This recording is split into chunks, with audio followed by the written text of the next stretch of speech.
I thought I would do is tell you a little bit about where I came from, where I grew up, talk a little bit about what's going on with the city and some of the major initiatives that we're dealing with, and then we'll go to questions, because I think it's better. The questions are actually better than the presentation. So first of all, I'm 58 years old. I was born in South Philadelphia, around 3rd and Snyder, 4th and Snyder. Grew up in the 60s and 70s, basically in a Jewish Irish Catholic neighborhood, which is an interesting mix of people. There's either a bar on every corner or a synagogue on every corner, one or the other.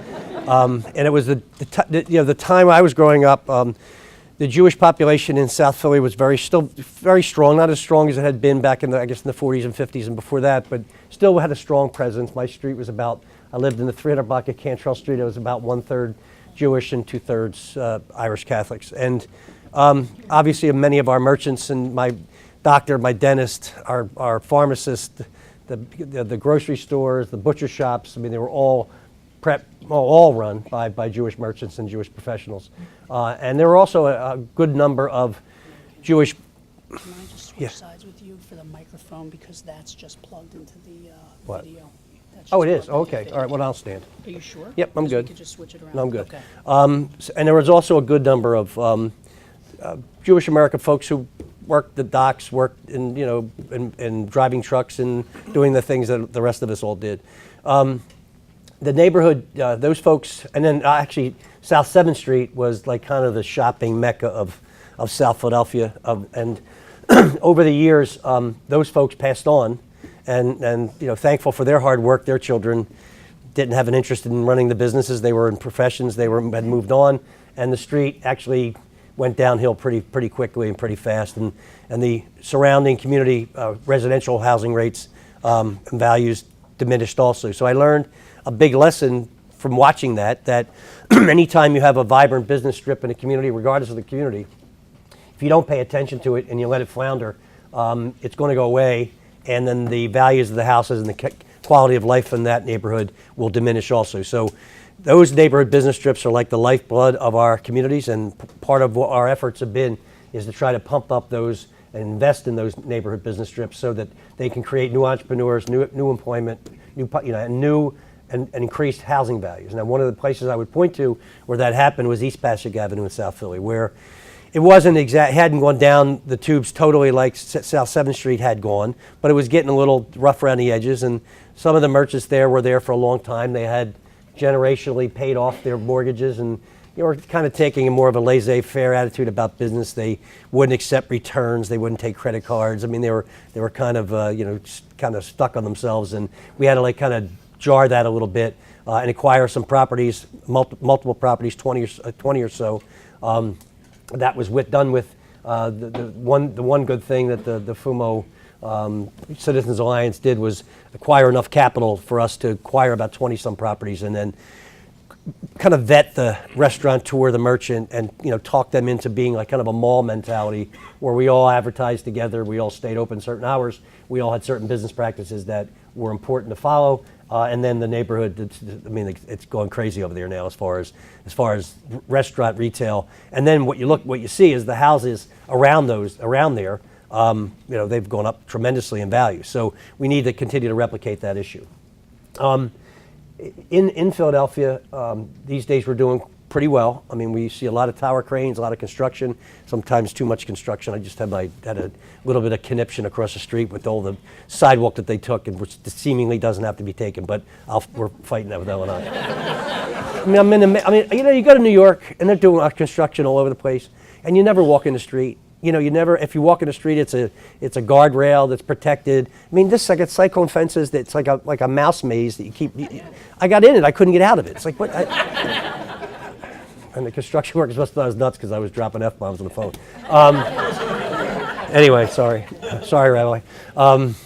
So we see a lot of development in many parts of our city. West Philadelphia, for example, between Drexel University, Penn, CHOP, they're going crazy out there, and thankfully, because that's going to be a major innovation and tech hub that we're hoping to develop there. Comcast obviously is finishing up the building that they have. They're talking about potentially doing a third. Independence Blue Cross is doing innovation work there too. So we're doing good in certain areas, but we are still the highest poverty city, largest city in America. We have 26% poverty rate. So a number of our folks are living in abject poverty. And when you have that, you have the commensurate, I call it misery situation, misery money that we spend on courts and prosecutors and police and locking people up and drug rehabilitation. We have a horrible situation up in Kensington, Kensington Fairhill section of the city with the Conrail tracks that you've seen on television where 900 people have overdosed in our city in the last year, 3 times our homicide rate. That, in my opinion, is responsible. The responsibility for that lies in the biggest drug dealers that we have, and that's Big Pharma, who gives these opioids out like candy to doctors and free prescriptions, and then they turn on their patients, and then when the prescription runs out and the coverage stops, they go to heroin, and that's where we have our huge problems. So we're working on that now with Conrail. Dealing with the railroad is not exactly fun. They have, over the history of our country, been given certain right-of-way rights and other rights that they believe they're kind of above and beyond the law. So we're wrestling with them to try to get them to clean their own facility, clean their own property, and fence and secure their own property, which would seem like a normal thing to ask somebody, but for Conrail it doesn't seem to be the case. So we're working our way through that. And we started an initiative. Obviously, you've heard about the beverage tax. Well, let me tell you, I didn't want to do it. But if the Commonwealth of Pennsylvania and the federal government lived up to their responsibilities of providing a thorough and efficient education for our children, I wouldn't have to do it. But I had really nowhere else to go. Now, there's been a lot of kind of give and take about the effects of it in a short period of time. It went into effect January 1st, 2017. A lot of the supermarkets and others started collecting the tax 4 days before that. What that was all about, I don't understand other than putting the money in their pocket. They've also had a situation where they've been, like I had a young man walk up to me on the street a couple weeks ago and said, I really like what you're doing. I like you. I like your programs. But you just cost me another $1, an extra $1 on my 16-ounce bottle of soda. I said, well, you go back to the store you bought it and tell me ripped you off for 75 cents because the tax is a quarter, not $1. We've had merchants, big supermarkets in the city taxing Tabasco sauce, taxing seltzer, taxing milk.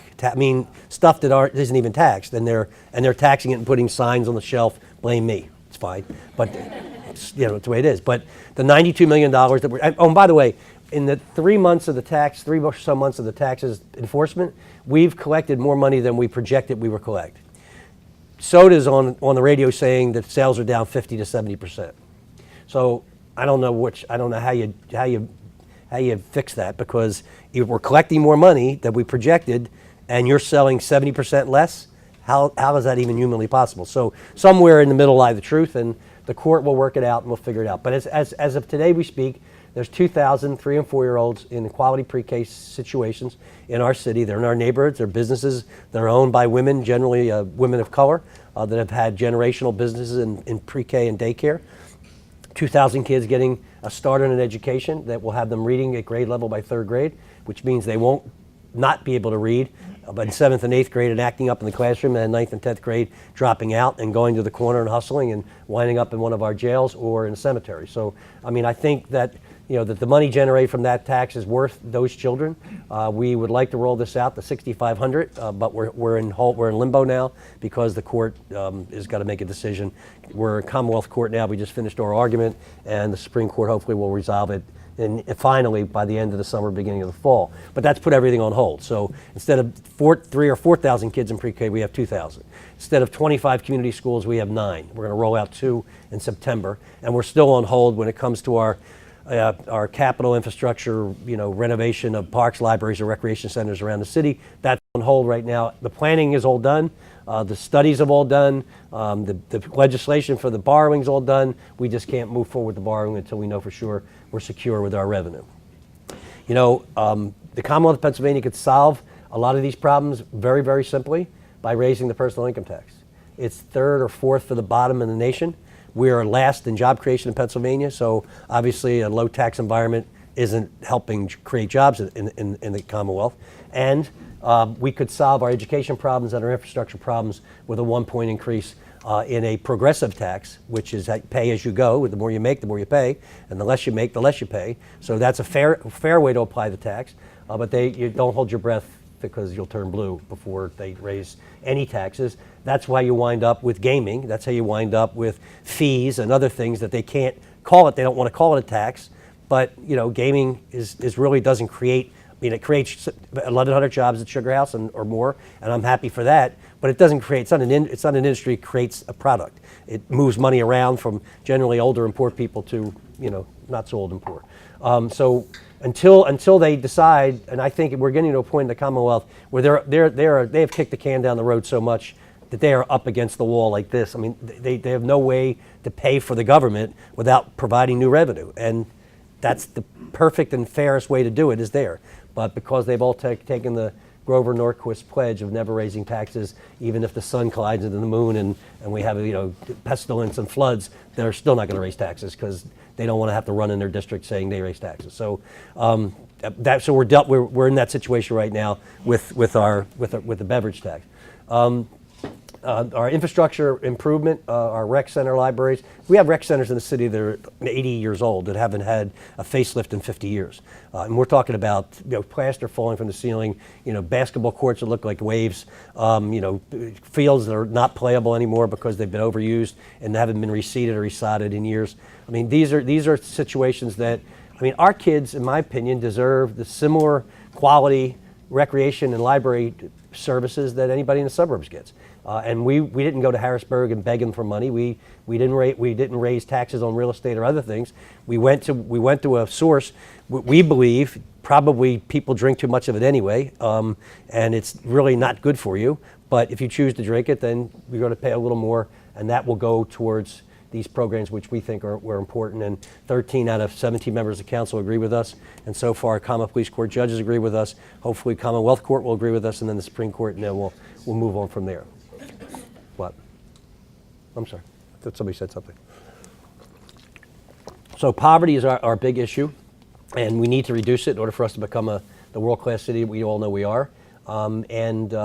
We're trying to maintain, with the national government situation, we're trying to maintain some semblance of progressive, nurturing, decent, place for people to live. I mean, I will tell you that this whole immigration issue is really befuddling to me and angers me. Ellis Island opened in 1892. The bulk of the Irish came here in the 1840s. We were told not to apply for jobs. We were told to go home. 2 of our churches were burned down in one in Kensington and one in Old City. The know-nothings, the nativists of the day, the same people who are wearing the red hats now,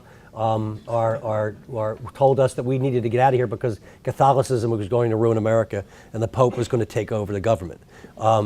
Similar to what you hear about Islam now, similar to what we've heard about other religions through the course of our history. It's funny, I have this, Mark Squilla sent me this, Councilman Mark Squilla sent me this thing, and I'll read it to you. This was in a Philadelphia newspaper in 1888. On May 28, 1888, Council passed a resolution to the effect that parties receiving the contract for paving East Washington Avenue shall bind themselves not to employ any Italian labor. Obviously we've not corrected the mistakes of our past. We continue to want to close the door after we got here. I tell people, you've been against immigration ever since you arrived.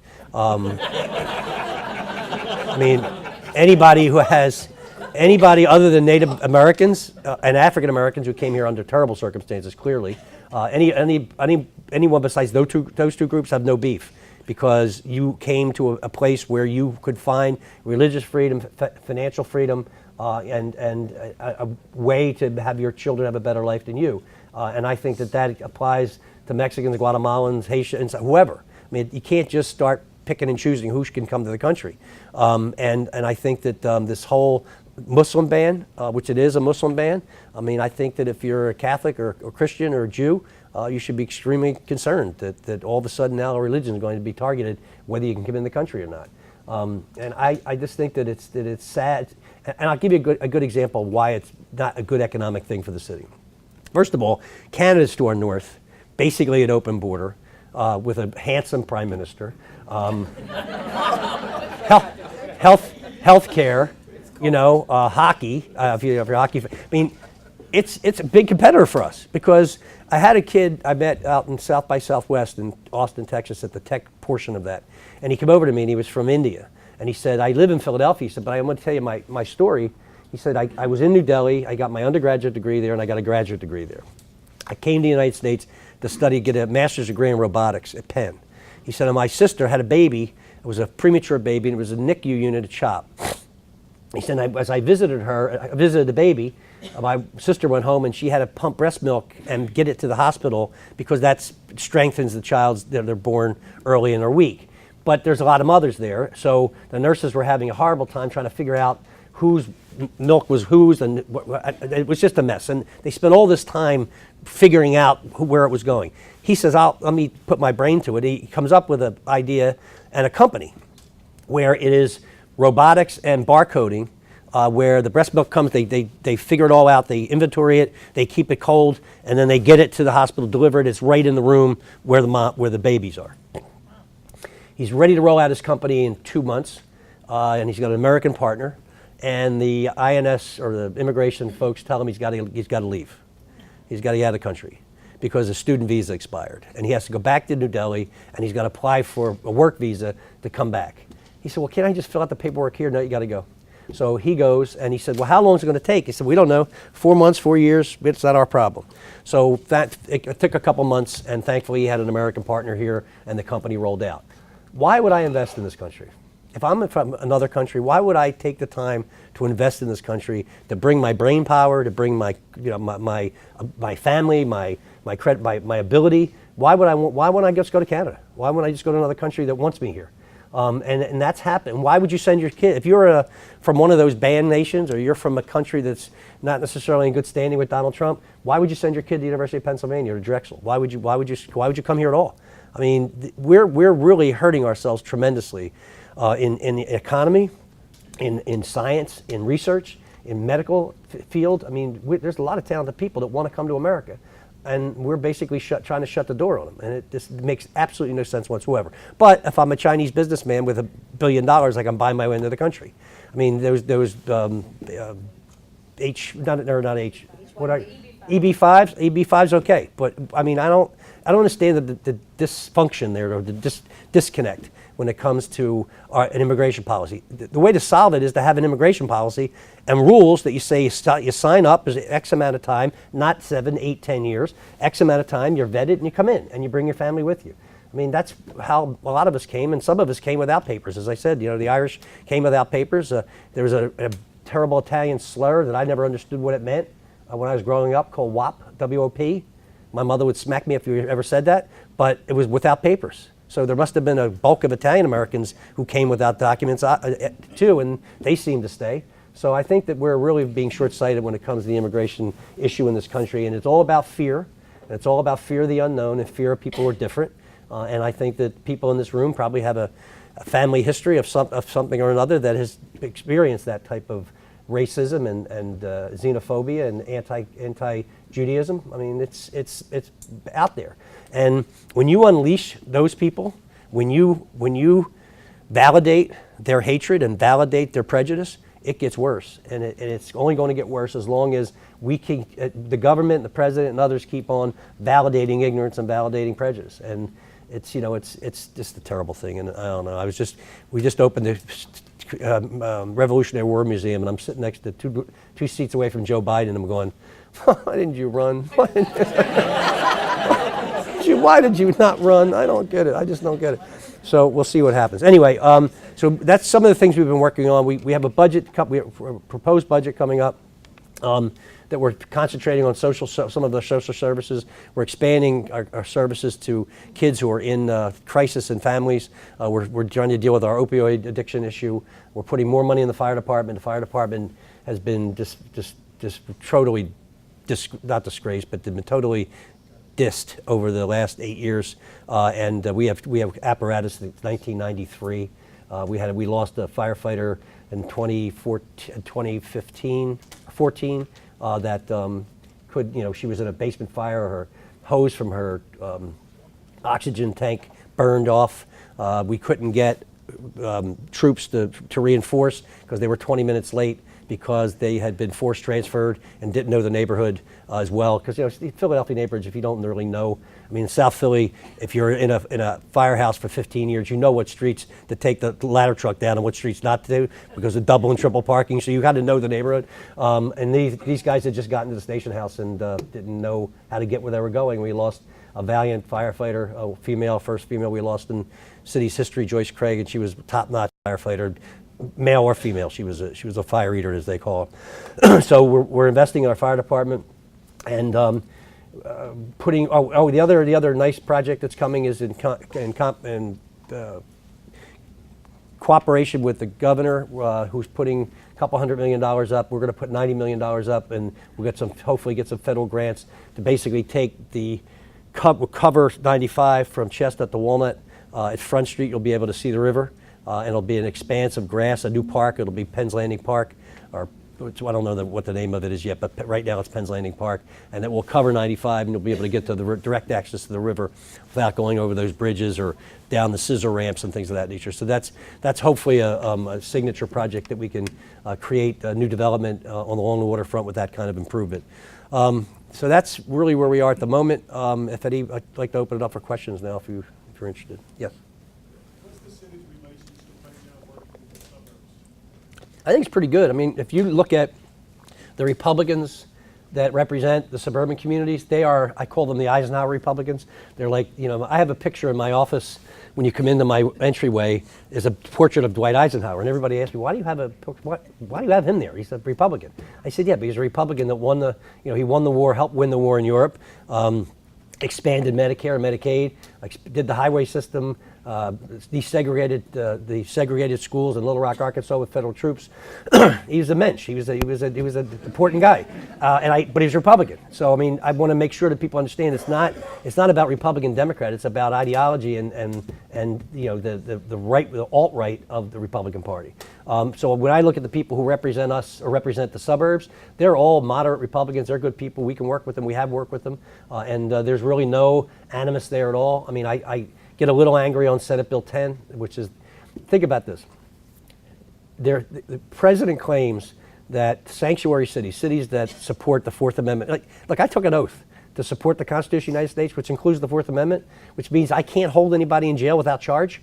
I mean, think about the problems that have created as a result of holding people against their will without charge. So if a judge in Philadelphia issues a release order for somebody we have in custody, and ICE issues a detainer request, I mean, the judge's order trumps the detainer request, and I have to let the person go. We have not let violent criminals out. I mean, this whole notion that somehow sanctuary cities are havens for wild-eyed immigrant rapes and pillaging and murder.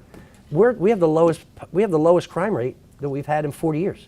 Now, one homicide too many, but our part-one crimes are the lowest they've been since the 1970s, and we are a Fourth Amendment city. So, what's the problem?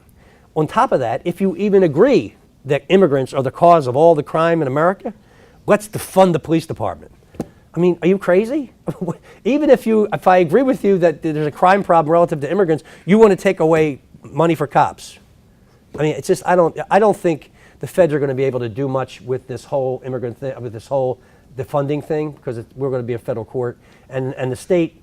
Some of the folks in the state want to be little Trumps, and they start to follow his lead. And now we have bills defunding police and other things in the city. So I don't know where we're going, but we're going to fight them. And I'm not backing off, and I'm not throwing our immigrants under the bus. First, thanks for being here. Thank you. Thanks for your service. When you ran, I think you only ran for 103 days. It was a short time. You came in at the end. It was horrible. My question is, any regrets? Are you enjoying the job? Yeah, most of the time. I mean, look, it's a hard job. But why it's hard is the expectations that people have, and they don't understand the various levels of government. They don't understand that I have nothing to do with, the ACA. Although we will be impacted by the ACA if it's repealed and replaced, or it's not repealed and not replaced, or repealed and replaced with something bad. I mean, we're talking about literally 80,000 people or so. I mean, it's just crazy. So yeah, the stuff that people expect you to fix, or fix it tomorrow is hard. The unknown is hard. I mean, the third day on the job, I had an Officer Hart that was shot out in West Philadelphia terribly. Thankfully, he survived and is recovering. But on my third day, I have to deal with a religious bigotry infused, shooting that the guy was crazy. I mean, he's a criminal, and he said he did it in the name of Allah. So so now I have all the nation's, fox watchers, descending on me because I said that what he did does not represent the religion. I mean, it's like saying that, a Christian guy kills an abortion doctor and that represents all of us, all of our Christians. No, it's not the case. I mean, this guy he's a rogue guy. He shot him and he said something, but it doesn't mean it applies to everyone who prays to Allah. I mean, I honestly believe there's one God, and we all just pray differently. And I think she's very happy with the way we prayed her. Anyway, what was the question? Oh, well, enjoying it most of the time. I enjoy it. I do. What I found, which was surprising to me, is people's level of ownership to the mayor's office. I mean, look, I was in city council for 23 years, and I had never had the kind of attention you have now on the street. And people generally, 99% of the time are nice. I mean, and just want to be encouraging and want to get a selfie, and that's fine. And the thing sometimes the thing that drags on you is the end of the day. It's 10 o'clock at night, and I stop. I live in Old City, so I stop in this Ray Street Cafe for just to decompress, and then it's like 10:30, and somebody wants a selfie for and you have to remember Maya Angelou. You'll forget what people say, you'll forget what they'll do, but you never forget how they make you feel. So I don't want somebody walking away from me feeling like they were disrespected. So it's really sometimes socially draining and physically draining on you. But other than that, it's pretty good. I have really good people working with me. I have a supportive city council, and we've really gotten along well. We've made some strides in our pension issue. We have, our largest municipal workers union has agreed to a hybrid stack pension, first time in the history of the city. All new employees in that particular bargaining units will come in with a hybrid stack, which is going to, if we get every employee on this hybrid stack system within the next year, we will 80% fund our pension in 13 years. Which is a hell of a good thing, because we'll be taking all that money and putting it in education, into city services. We put in a piece for on this year's budget request for $174 million for road repairs. I mean, our streets are a mess, and I drive them all day long, and it's like bouncing around. You get tired of it. Plus the cost involving with tires and axles, and so we're going to have a pretty robust, hopefully, investment in our streetscape. So yeah, generally, I think I enjoy it most days. Some days are frustrating and sad. With you mentioned the crumbling public schools, having to visit one that they had to pump concrete under the floor, Yeah. Just to hold it up. With the crumbling public schools, Yep. I was in one that had a floor that's going to collapse, and they had to pump concrete just to Yep. hold it up. Do you have any thought on the charter schools and independent schools and helping help with the public schools? I am not a charter school opponent. I am a public school fan. Charter schools have their place. I was on the board of Independence Charter School when it first started. I was involved with Christopher Columbus Charter School. Problem is, there's too many that aren't good, and it's hard to get rid of them. And the other problem is, when Governor Corbett was governor, and he was only governor for one term, partly because of this, he took the matching dollars away from. So the way it works is charter reimbursement. Where a kid leaves the charter school, now most of the money follows that child to the charter school. In the past, before Corbett stopped it, the money stayed. They reimbursed the public school, so there was no real battle there. But now, every time a kid leaves public school and goes to a public charter school, the money follows them. I will tell you, I'm a parochial school product. Charter schools destroyed the Catholic school system. It just destroyed it. There were 80,000, 90,000 kids in parochial school not too long ago. And when the Catholic school parent figures out, I could send my kid around the corner to Christopher Columbus Charter and save $5,000, $6,000, $7,000, that's what they're doing. So before, when the parents and the archdiocese paid for the school, paid for the education, now the taxpayers paying for the charter school education. So it is a problem, and we got to figure out a way around it. But we'll continue to put in our own resources into these schools. The problem is that they're so old and they're so big. I mean, you look at some of our high schools that were built back in the 20s and 30s that will accommodate, 4,000 or 5,000 kids. We're down to, 1,000 if they're lucky, and the rest of the building's pretty much empty. And if you've seen what's happened at Bach, remember Bach School in South Philly? What's her name? Lindsay Scanapico had purchased that with her dad, and now it has working space in there, artist space, all kinds of interesting stuff. So we may be needing to take to have it a different way when we look at how we educate our kids in what facilities. But we're doing a $40 million renovation to Dobbins, which I think has started this week or last week. So we're getting there, but it's the infrastructure needs are tremendous, and we're doing our best. Plus, they're historic buildings. If you start, you really can't do much with them without doing. For example, they were going to put, I think, $10 or $15 million a school in each of these big high schools. I mean, if you deal with the roof and the facade issues, you're almost sucked all the money out already, and none of it's going into the classroom. So it's a problem that we need to get our arms around. I'm sorry. Yes. What are we doing to attract new big businesses into the city, or do you have anybody that we don't know about that's coming in? No, well, our main goal was to keep our big business from leaving. We saved Aramark from leaving, obviously, and there's Five Below is staying. There's about 3 or 4 others, nice-sized companies that are staying. What we've done is we're going around to the suburban large companies like Vanguard, for example, is bringing in a portion of like 100 jobs into Philadelphia. Because what's happening is their talent pool is now all young. They don't want to live in Malvern. They don't want to live in Conshohocken. They want to live in a city. So what we're doing is we're trying to attract businesses like that. We're going after SAP soon and trying to figure out how to get a piece of them in. I've gone out to St. Louis myself to meet with Dave Stewart, who's the head of Worldwide Technologies. It's the largest African-American-owned company in America, which I think is important that we have a presence of guys like him in Philadelphia, because our Chamber of Commerce is wonderful people, but it's not very diverse. And I have that kind of heft. And this guy's, I mean, he's probably 65 years old. He was born on a farm in Missouri with 10 kids. I mean, now his company does $10 billion a year in gross sales. I mean, he's the kind of a guy, I've spent some time with him now, who's committed to kind of the social side of business, which is what we kind of need here. Yeah, so we're looking to pick off pieces of larger companies and have them have a presence here in the city. And we're continuing looking. I mean, there's a couple I can't tell you about because we're not done yet.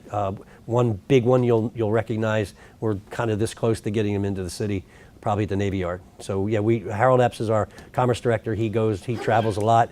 He's been to China. He's been to, I don't really go on those long trips. He's been to China. He's been to Europe. So I mean, they're working every day trying to bring stuff in. Yes. This is more of a comment than a question. As a provider of quality pre-K, we want to thank you so much for your passionate support and dedication. But also, we want to make sure that there's also a plan for teachers and assistant teachers for living wage. Yep. So I know that is also Yeah. a piece of your plan. But Well, as far as poverty is concerned, yeah, the 260 some jobs that have been created as a result of the pre-K space, they're about 13, 14 an hour on average. So it's not, it's not 15. It's not perfect, but it's not 8. I mean, we had a fight down the airport. SEIU was trying to get into the airport for the people who do the bags, wheel the people around in wheelchairs, and they're not American Airline employees. I had a lady who was working there for 12 years making $8 an hour. I mean, are you kidding me? I mean, how do you even, and they're mostly women, a lot of minority folks and a lot of immigrants, and they're just being taken advantage of. And look, I'm a pro-union person. I think that you have an absolute American right to band together with your fellow employees and to negotiate your terms of employment. And when you don't have it is when people get taken advantage of. Now, you could argue that some unions have gone too far and they're too powerful and and that's fine, and that's a legitimate argument from people's perspective.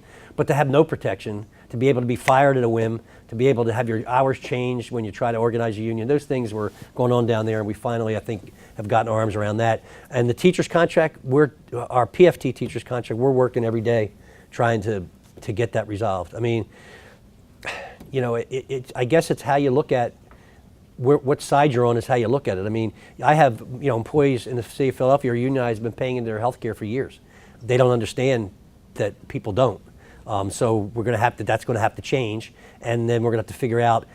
We're not going to be able to get the back money back if we try to go back with the union all the years they haven't had a contract. It's a $500 million number. I have no way to get $500 million to fund that contract. But going forward, we could have appropriate fairness and pay scales and things of that nature. The big problem right now with our teachers union is our young teachers haven't had a raise in 5 years, and they're leaving. I mean, if you've been around, you're tenured, you've been around a long time, you can maybe deal with not having a raise for a couple of years. But these young folks, they got college debt that's crushing them, and they can't get a raise. So we've lost a good amount of young, dedicated teachers to the suburbs because we can't get this contract done. But I think we're close on the contract. Yes. I don't know exactly how to phrase this question, but the city council Kenney could probably help with this one, came up with either a rule or a law about the wage that the employers cannot ask an applicant how much they earn. And I know you supported that, but you're being sued by the chamber. Yeah, I mean, look, I love the chamber. They're my friends.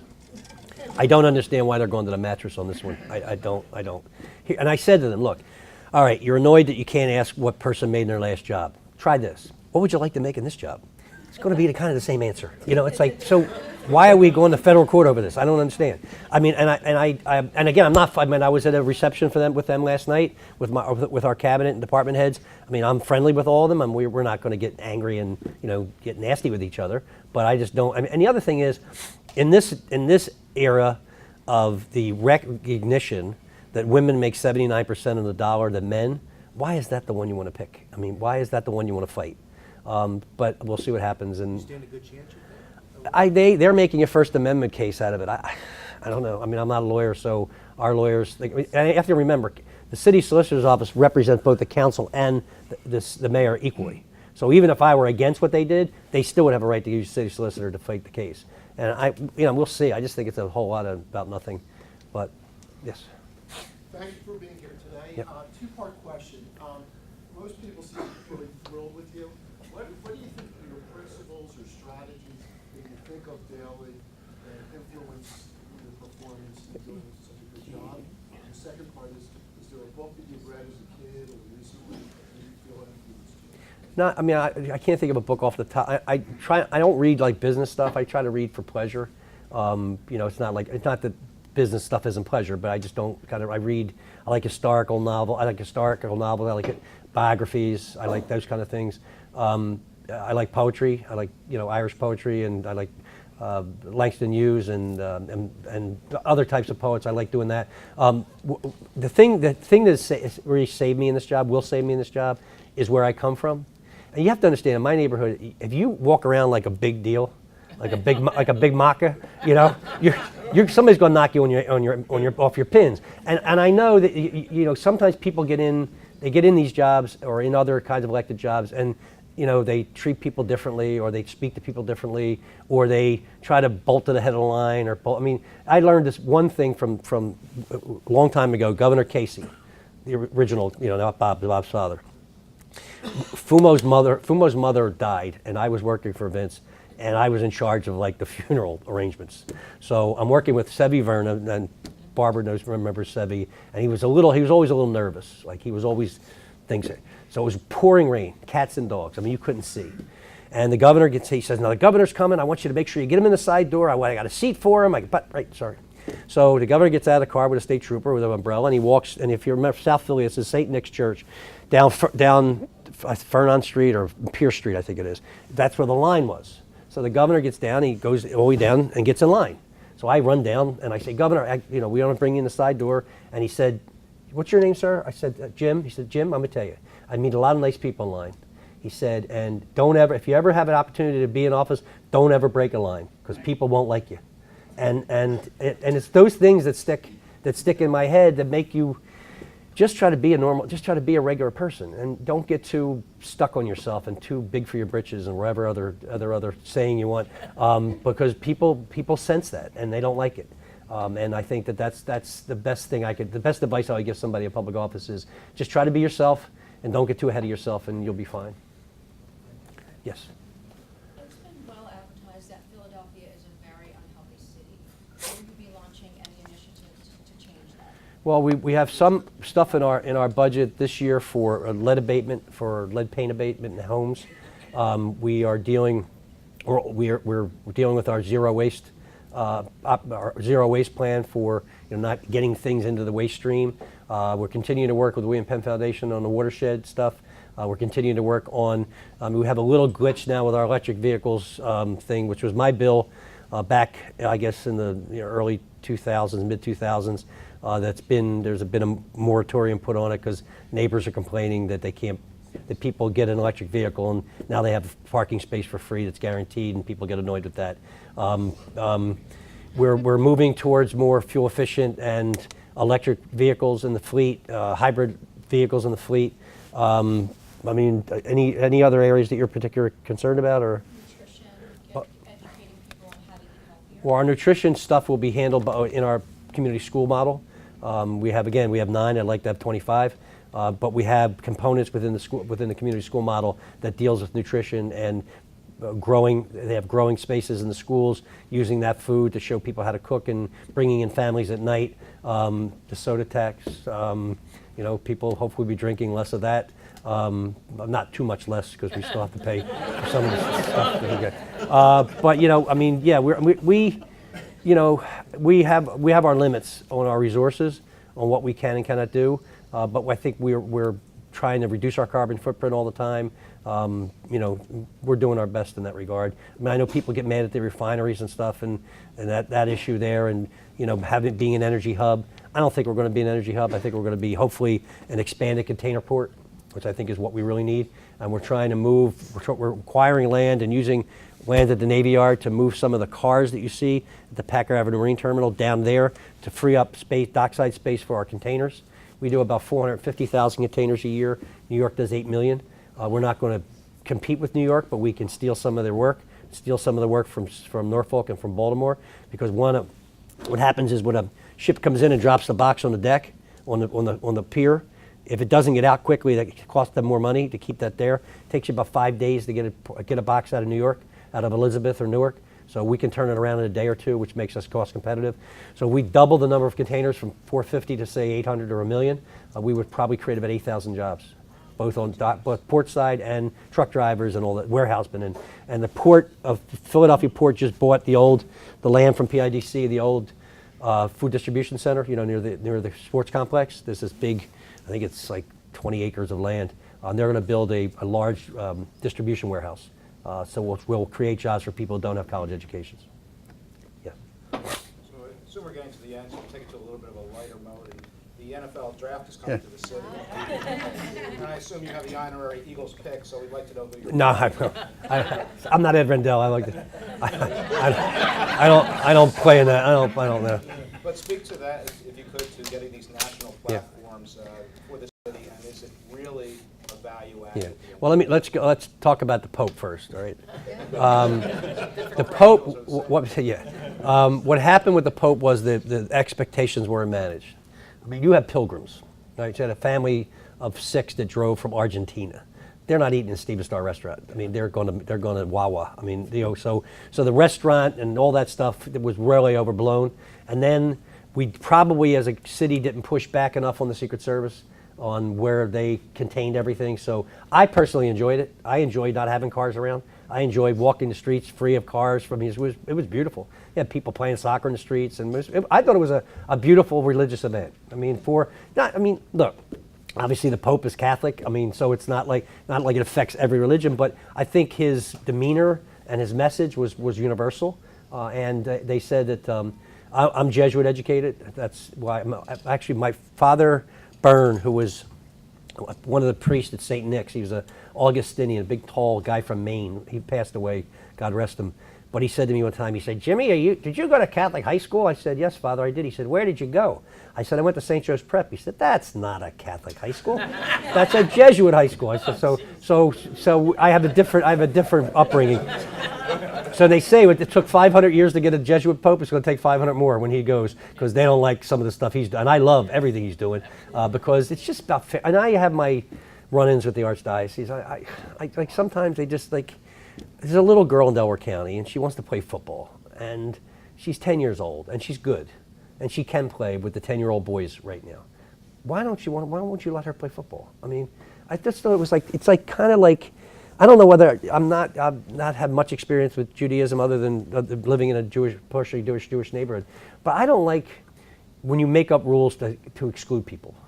So when you go to Holy Communion in the Archdiocesan Church, they tell you, here's the rules. You can eat in an hour, you got to be in you can't be in a state of sin, you can't make, it's like 9 rules you got to follow, like, to go to communion. I went to the Arch Street Methodist Church, right? And I went to a service it was a funeral service, and the pastor turned around and said, here's our rules on communion. Everybody can come. And it was like, even if you don't believe in Jesus, you can come. He says, because if you want to be close to God, come to communion. You're welcome. And that's, I think, the kind of thing that drives me crazy about being a Catholic. Although I am a Catholic and I was raised that way, and I respect the traditions and I like the Catholic Mass. But there's these rules that like they don't make any sense. It's like, why little girl can't play football because she actually can. Now, when she's 20, she probably won't be able to play. Maybe she will, but she probably won't be able to compete with 20-year-old men. But right now, her teammates love her. I mean, the other one was the one where the woman who was married was in a same-sex marriage, who got married in Massachusetts, came to Miriam Mercy or one of those schools in the suburbs, and she said, this is who I am. I'm married to a woman. I'm a lesbian, okay? Yeah, we hire her, make her the religious instruction teacher, right? And she's there for 10 years. And she gets in a dispute with some family who don't like her for some reason, and then they blow it all up that she's married to another woman and she wants to get fired. Why? You had her for 10 years. The kids, the day she left, the kids were crying. I mean, why would you make up these stupid rules? I am telling you, and I'm no offense to the men here, when you have a male-dominated institution, a male-dominated anything, it gets screwed up in the end. Because it's the way the men think different. I mean, women think differently than men. They're more collaborative. They seem to be more willing to get the job done and not worry about what my title is. I mean, it's that kind of stuff that just makes me crazy. Or a priest from South Philly he's passed on too, who told a divorced woman who was coaching CYO, and he found out she was divorced. He fired her because he doesn't want that bad reputation around the kids. It turned out that he was one of the priests that was messing with kids. So that stuff makes me crazy. But what you asked me about the draft? The issue in the draft is that yes, it's going to cost. It's costing us $500,000. The NFL's putting up $25 million. And they raised $8 million privately. I can't put a price on the amount of publicity that those 3 days will give the city. The skyline, the Rocky Steps. I mean, people are going to be watching this all around the country and around the world. So I recognize the inconvenience to the people on the Parkway, and I do understand their concern over the number of events that are there. But this is a 3-day event. I know it's a huge construction project too. I mean, this is a very complicated construction project, and you have to shut down certain parts in order to keep people safe. So I think in the end it'll be fine. DNC was not on the Parkway. Obviously, it was centered down at the sports complex. The best thing about the DNC, this is the other thing. The headline in the newspaper the other day: DNC falls $120 million short of its goal, of its projected return on investment. Well, they neglected the fact that for 4 days it was $230 million that we did generate. But so why not just put $230 million generated by the DNC as opposed to the negative side of falling short? So I won't put a number on anything anymore. It's not worth it, because if you fall $10 million short, then it's a failure. So the DNC was terrific because I think, in my opinion, because of the way the police conducted themselves, which was awesome. I'm walking down Broad Street the third day of the convention, and I see this guy running across the street at me with a Bernie shirt on. I'm like, oh man, So when he got to me, he must have saw my face. He went, what's wrong with you? I said, you're going to yell at me about something? He said, no, I'm not. I'm going to hug you. I said, okay.